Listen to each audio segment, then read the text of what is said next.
నేటి ధ్యాన నిమిత్తం ఏర్పాటు చేసిన బైబిల్ పట్టణము రూతు గ్రంథము 3వ అధ్యాయము 1 నుంచి 11వ వచనం దాకా.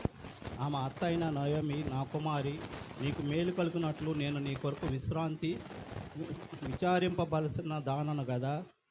ఎవని పనికెత్తల యొద్ద నీవు ఉంటివో ఆ బోయేజు మనకు బంధువుడు. ఇదిగో ఈ రాత్రి అతడు కళ్ళమున ఎవలు తూర్పారబట్టింపబోచున్నాడు. నీవు స్నానము చేసి తైలము రాసుకొని నీ బట్టలు కట్టుకొని ఆ కళ్ళమునకు వెళ్ళుము. అతడు అన్నపానములు పుచ్చుకుంటా చాలించే వరకు నీవు అతనికి మరుగై ఉండుము.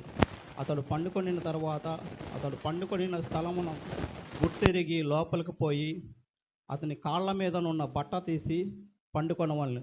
నీవు చేయవలసిన దాన్ని అతడు నీకు తెలియజేయనని ఆమెతో అనగా, ఆమె నీవు సెలవిచ్చినదంతయు చేసిదనని చెప్పి ఆ కళ్ళమునొద్దకు పోయి తన అత్త ఆజ్ఞాపించినదంతయు చేసెను.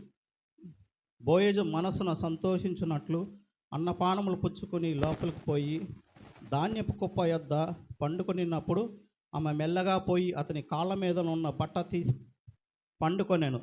మధ్యరాత్రి యందు అతడు ఉలికిపడి తిరిగి చూచినప్పుడు ఒక స్త్రీ అతని కాళ్ళ యొద్ద పండుకొని ఉండెను. అతడు, నీవెవరవని అడుగగా ఆమె, నేను రూతు అను నీ దాసురాను. నీవు నాకు సమీప బంధువుడు కనుక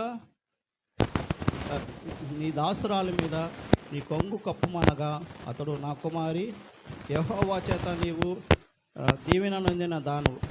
కొద్దివారినే కానీ గొప్పవారినే కానీ యవనస్తులను నీవు వెంబడింపక ఇండుట వలన నీ మునుపటి సత్ప్రవర్తన కంటే మొదటి సత్ప్రవర్తన మరీ ఎక్కువైనది.